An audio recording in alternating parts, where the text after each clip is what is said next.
श्रीमद् भागवत गीता का प्रारंभ इसी तरह होता है, जहाँ पर धृतराष्ट्र संजय से कहता है कि हे संजय, धर्मभूमि कुरुक्षेत्र में युद्ध की इच्छा से एकत्र हुए मेरे तथा पांडु के पुत्रों ने क्या किया। और जो कि संजय उनके मंत्री हैं, जिन्हें कि दिव्य दृष्टि प्रदान की गई है वेद व्यास जी के द्वारा, वो घर बैठे ही समस्त लोगों की बात देख लेते हैं।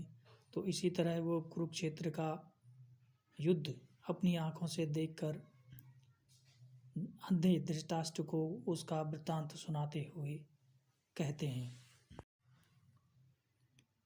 धर्मक्षेत्रे कुरुक्षेत्रे सम्मेताः युयुत्सवः माम कहा पांडवाश्चे किम कुर्वत संजय।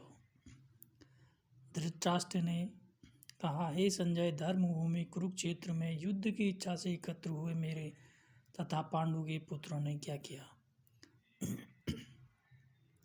श्री भगवद गीता एक बहुप्रतिष्ठित आस्तिक विज्ञान है, जो गीता महात्म्य के सार रूप में दिया हुआ है। इसमें यह उल्लेख है कि मनुष्य को चाहिए कि वह कृष्ण के भक्त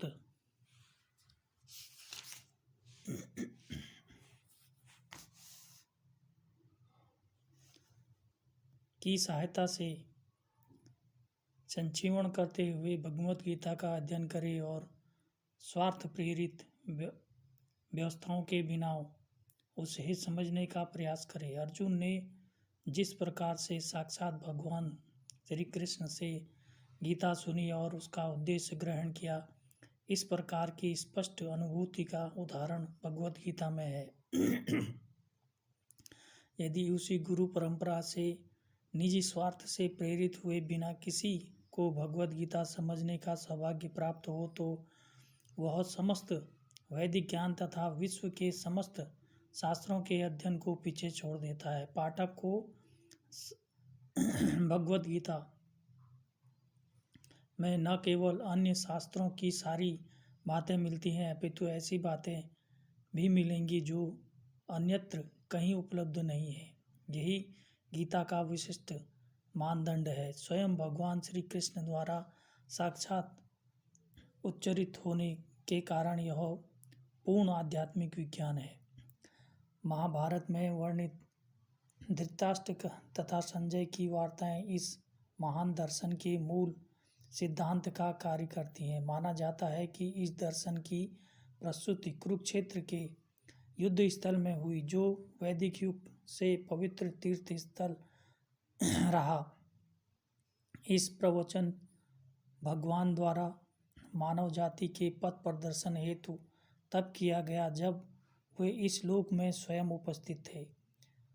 धर्म क्षेत्र शब्द सार्थक है, क्योंकि कुरुक्षेत्र युद्ध स्थल में अर्जुन के पक्ष में श्री कृष्ण स्वयं उपस्थित थे। कौरव का पिता धृतराष्ट्र अपने पुत्रों की विजय की संभावना के विषय में अत्यधिक संदिग्ध था।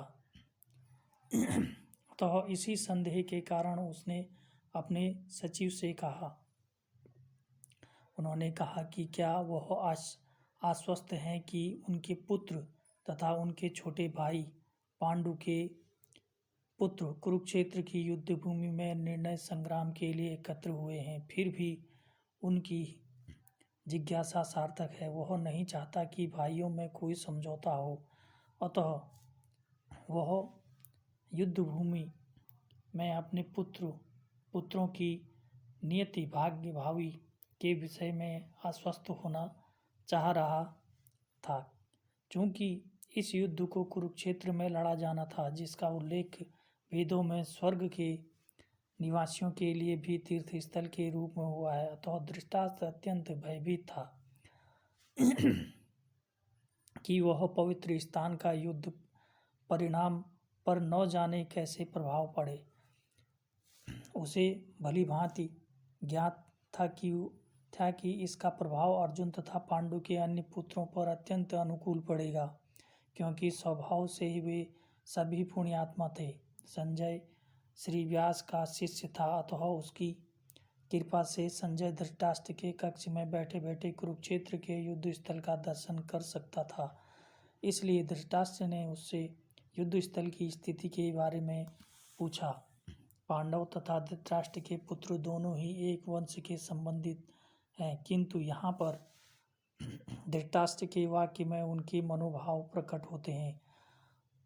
उसने जानबूझकर अपने पुत्रों का कुरु कहा और पांडु के पुत्रों को वंश के उत्तराधिकार से विलग कर दिया। इस तरह पांडु के पुत्रों अर्थात अपने भतीजों के साथ धृतराष्ट्र की विशिष्ट मनोह स्थिति समझी जा सकती है। जिस प्रकार धान के खेत में अवांछित पौधे को उखाड़ दिया जाता है, उसी प्रकार इस कथा के आरंभ से ही ऐसी आशा की जाती है कि जहाँ धर्म के पिता श्री कृष्ण उपस्थित हों, वहाँ कुरुक्षेत्र रूपी क्षेत्र में दुर्योधन आदि धृतराष्ट्र के पुत्र रूपी अवांछित पौधे को समूल नष्ट करके युधिष्ठिर आदि नितांत धार्मिक पुरुषों की स्थापना की जाएगी। यहाँ धर्म क्षेत्र तथा कुरुक्षेत्र शब्दों की उनकी ऐतिहासिक तथा वैदिक महत्ता के अतिरिक्त यही सार्थकता है।